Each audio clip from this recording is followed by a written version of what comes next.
ಈಶ್ವರ ಮಾಡೋದೆಲ್ಲ ಅವಾಂತರ. ಇಂದು ನಮ್ಮ ಮನೆಗೆ ಒಬ್ರು ಗೆಸ್ಟ್ ಬರ್ತಾ ಇದ್ದಾರೆ. ಅವರು 1 ವಾರಗಳ ಕಾಲ ಇಲ್ಲೇ ಇರ್ತಾರೆ. ಯಾರ ಕಡೆಯವರು ಯಾಕೆ ಬರ್ತಾ ಇದಾರೆ? ಸ್ವತಃ ನನ್ನ ಕಡೆಯವರು. ಸ್ವಲ್ಪ ಎಡವಟ್ರಾಯ. ನಿಮ್ ಮನೆಯವರೆಲ್ಲ ಎಡವಟ್ಟೆ. ಅದೇನ್ ಹೇಳ್ತೀಯ, ಬೇಗ ಹೇಳಿ ಮುಗ್ಸ. ನೀವೆಲ್ಲರೂ ಸ್ವಲ್ಪ ಸಹಕರಿಸಬೇಕು. ದೊಡ್ಡ ವ್ಯಕ್ತಿ ಅಲ್ಲಪ್ಪ, ಭಾರಿ ವ್ಯಕ್ತಿ. ಅಂದ್ರೆ ಸಿನಿಮಾ ಸ್ಟಾರ್ ಪೊಲಿಟಿಷಿಯನ್? ಯಾರು ಅಲ್ಲಮ್ಮ, ನಮ್ಮೂರ್ನವನು, ಹೆಸರು ಪೆದ್ರಾಯ ಅಂತ. ಅವನೇನಾದ್ರು ಎಡವಟ್ ಮಾಡಿದ್ರೆ ದಯವಿಟ್ಟು ನೀವು ಅದನ್ನ ದೊಡ್ಡ ಮಾಡಬಾರದು. ಅವನ್ ಯಾಕೆ ಇಲ್ಲಿಗೆ ಬರ್ಬೇಕು? ಹಳ್ಳಿಲಿ ತೆಂಗಿನ ಮರ ಹತ್ತಕ್ಕೆ ಹೋಗಿ ಕಾಲು ಮುರ್ಕೊಂಡಿದ್ದಾನೆ, ಅಲ್ಲೇ ಇದ್ರೆ ಇನ್ನೊಂದು ಮರ ಹತ್ಬಿಡ್ತಾನೆ ಅಂತ ಸಿಟಿಗೆ ಕಳಿಸ್ತಾ ಇದಾರೆ. ಸ್ವಲ್ಪ ವಾತಾವರಣ ಚೇಂಜ್ ಆಗತ್ತಲ್ಲ, ಹಾಗೆ ಸಿಟಿ ಪರಿಚಯ ಆಗ್ಬೇಕು. ನಾನು ಹೋಗ್ತಿದ್ದೀನಿ, ಇದು ನನ್ನ ಗೌರವದ ಪ್ರಶ್ನೆ. ಇದನ್ನ ಯಾಕೆ ಜೋರಾಗಿ ಅನೌನ್ಸ್ ಮಾಡ್ತಿದ್ದೀರಾ? ಮುಖ್ಯವಾಗಿ ಅದನ್ನ ತಾವು ಅರ್ಥ ಮಾಡ್ಕೋಬೇಕು. ಎಲ್ಲದಕ್ಕಿಂತ ಮುಖ್ಯವಾಗಿ ಭಿನ್ನವ್ರು ಅರ್ಥ ಮಾಡ್ಕೋಬೇಕು. ದಯವಿಟ್ಟು ಎಲ್ಲ ಸಹಕರಿಸಿ. ಪೆದ್ರಾಯ ಬಂದೇನಪ್ಪ, ಆಯ್ತು ಕಣ, ಅಲ್ಲೇ ನಾನೇ ಬರ್ತೀನಿ. ನೀನು ವೈಶಾಲಿ ಅಲ್ವಾ? ಇಲ್ಲ, ಪಾರ್ವತಿ. ಆಗ್ಲೇ ಬೇರೆ ಹೆಸರು ಹೇಳ್ದೆ. ನೀನ್ ಕನ್ಫ್ಯೂಸ್ ಮಾಡ್ಕೊಬಿಡಕಣ. ನನಗೆ ಗೊತ್ತಾಗ್ಬೇಕು ಅಂದ್ರೆ ಎಲ್ರ ಹೆಸರು ಅವ್ರ ಹಣೆ ಮೇಲೆ ಬರ್ಸ್ಬಿಡು. ಹಣೆ ಮೇಲೆ ಯಾಕೆ ಹೆಸರು ಬರಬೇಕು? ಎಲ್ರು ಅಕ್ಕ ಅಂತ ಕರಿಯ. ನಿನ್ನೂ ಅಕ್ಕ ಅಂತ ಕರೀಲ? ನಾನು ಯಾಗೂ ಅಕ್ಕ ಆಗ್ತೀನಿ, ನಾನು ಗಂಟು ಕಣ. ಯಾರಿಗ್ ಗೊತ್ತು? ಮುಟ್ಲಾರಿ ಇವ್ರನ್ನ ಹೇಗೋ ಸುಧಾರಿಸೋದು? ಅಪ್ಪ, ಮೊದಲನೇ ದಿನನೇ ಹೀಗೆ, ಮುಂದೆ ಹೇಗೆ ಅಂತ ಭಯ ಆಗ್ತಾ ಇದೆ. ರೀ ನೀವೇನ್ರಿ ನಮ್ಮ ಹಳ್ಳಿಲಿ ಎಮ್ಮೆ ಮೇಲೆ ಓದ್ಸೋ ಕಂಬಳಿನ ಹಾಕೊಂಡಿದೀರಾ? ಇದು ಎಮ್ಮೆ ಮೇಲೆ ಹಾಕೋ ಕಂಬಳಿ ಅಲ್ಲ ಕಣ, ಕರಿಕೋಟು. ಯಾಕೆ ಚಳಿನಾ? ನಾನು ವಿಚ್ಛೇದನ ಸ್ಪೆಷಲಿಸ್ಟು. ನಾನು ಯಾರು? ಲಾಯರ್ ಗುಂಡಣ್ಣ. ವೇದ ನಿನ್ನ ಹೆಂಡತಿ ಅಲ್ವೇನೋ? ವೇದ ನಿನ್ನ ಹೆಂಡತಿ ಅಲ್ವೇನೋ? ಕರ್ಕೊಂಡು ಓಡೋದು. ಅವರು ಇದೇ ರೀತಿ ಬಿಟ್ರೆ ಆಗಿಲ್ಲ ಕಣೆ, ಸರಿಯಾಗಿ ಬೆಂಡೆತ್ಬೇಕು. ಪೆದ್ರಾಯ, ನೀನ್ ಸುಮ್ನೆ ಹೀಗೆ ಇದ್ರೆ ಮೈಯೆಲ್ಲ ಜಡ ಹಿಡಿದು ಬಿಡುತ್ತೆ. ವ್ಯಾಯಾಮ ಮಾಡು, ಗಮನ ಎಲ್ಲ ಶರೀರದ ಮೇಲೆ ಇರುತ್ತೆ. ಆ ಕಡೆಯಿಂದ ಈ ಕಡೆ ಓಡಾಡು, ಈ ಕಡೆಯಿಂದ ಆ ಕಡೆ ಓಡಾಡು. ಸುಮ್ನೆ ನಾನು ಯಾಕೆ ಓಡಾಡ್ಲಿ? ಸುಮ್ನೆ ಓಡಾಡ್ಬೇಡ. ನೋಡು, ಇದನ್ ತಗೊಂಡು ಇಲ್ಲಿಡು, ಇದನ್ ತಗೊಂಡು ಇಲ್ಲಿಡು.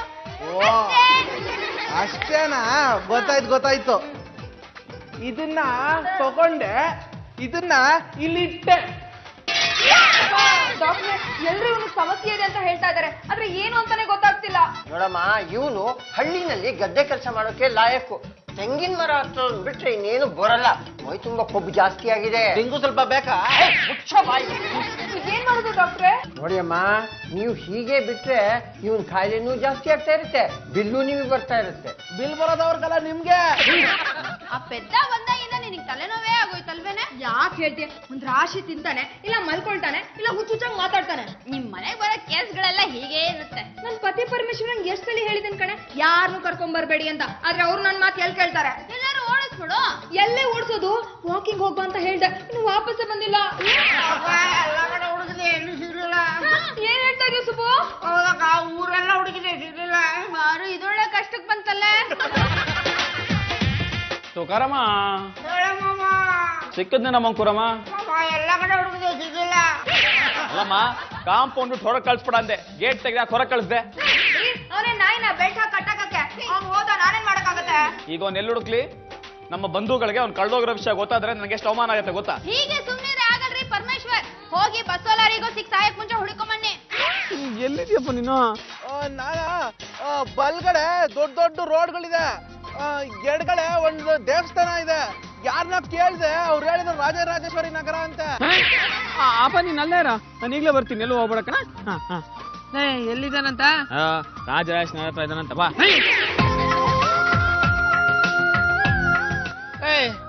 ಇದೇ ಕಣ ರಾಜರಾಜೇಶ್ವರ ನಗರ. ಇಲ್ಲೆಲ್ಲಿದ್ದಾನೋ, ಯಾವ ಬೂತಿಂದ ಫೋನ್ ಮಾಡ್ತಾ ಇದ್ದಾನೋ ಕೊಟ್ಲಾರಿ. ಹೇಗ ಹುಡ್ಕೋದು? ಅಪ್ಪ, ನೀನುಂಟು ಅವನುಂಟು, ನಾನ್ ಟೈಮ್ ಆಯ್ತು, ನಾನು ಹೊರಡ್ತೀನಿ. ನೀನೇ ಹೇಳ್ಬಿಟ್ರೆ ಹೇಗೋ? ನನ್ನ ಕಾಲ ಆಗಲ್ಲಪ್ಪ, ನನ್ನನ್ನು ಮನೆ ಹತ್ರ ಬಿಟ್ಟು ನೀನು ಹೊರಡು. ಅಪ್ಪ ಹುಡುಗಿ ಸಾಕಾಗೋಯ್ತು ಕಣ. ಆಗಲ್ಲಪ್ಪ. ರೀ, ಯಾಕ್ರಿ ಇಷ್ಟೊಂದು ಸುಸ್ತು ಹೊಡಿತಿದ್ದೀರಾ? ಯಾವಾಗ ಬಂದ? ಆಗ್ಲೇ ಬಂದ. ನೀನ್ ಹೇಗೋ ಬಂದೆ? ನಟ ಭಯಂಕರ ಪರಮೇಶ್ವರನ್ ಮನೆ ಎಲ್ಲಿ ಅಂತ ಕೇಳ್ದಂತೆ, ಅವರೇ ಬಂದ್ ಬಿಟ್ಟು ಹೋಗಿದ್ದಾರೆ. ನಾನ್ ಪೆದ್ದ ಅಂತ ತಿಳ್ಕೊಂಡಿದ್ದೀರಾ? ನನ್ನ ಅಡ್ರೆಸ್ ಹುಡ್ಕೊಂಡು ಕರೆಕ್ಟ್ ಆಗಿ ಬಂದೆ, ನೀವೇ ತಪ್ಪಿಸ್ಕೊಂಡಿದ್ದು. ಪರಮ, ಇವನನ್ನ ಮೊದ್ಲು ಮನೆ ಬಿಟ್ಟು ಓಡಿಸ್ಬೇಕು, ಇಲ್ಲ ಅಂದ್ರೆ ನೀನೇ ಮನೆ ಬಿಡ್ಬೇಕಾಗತ್ತೆ. ಆಗಲ್ಲ.